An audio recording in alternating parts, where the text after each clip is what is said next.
Un autre signal de satiété que nous envoie notre corps, c'est la satiété durable. Et c'est un message qui est envoyé à partir de l'intestin grêle. Qu'est-ce qui se passe au cours de la digestion? Les aliments arrivent dans notre estomac, ils vont y séjourner un certain temps en fonction de la nature de ces aliments-là. Et puis après, l'estomac se vide et passe au début de l'intestin grêle. À ce moment-là, il y a deux phénomènes qui se passent. L'estomac est vide. L'estomac est vide, c'est tout. Certaines personnes pensent que c'est un signal de faim et qu'il faut alors remanger. Pas du tout. Mon estomac est vide, il faut qu'il se nettoie, il faut qu'il fasse ce qu'il a à faire, il faut qu'il se repose aussi un petit peu, qu'il se régénère.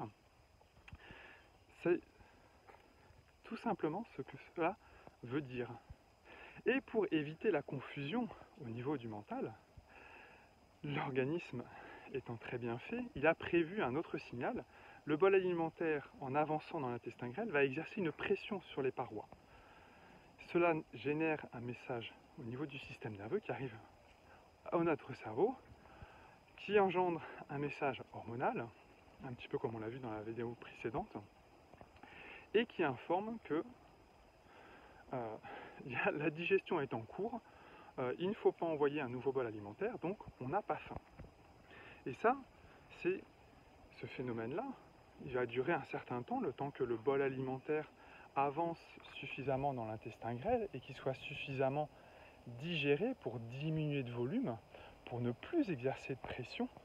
Et puis après, de toute façon, l'intestin grêle n'est pas innervé de la même façon tout au long de l'intestin. Et donc là, c'est la satiété durable.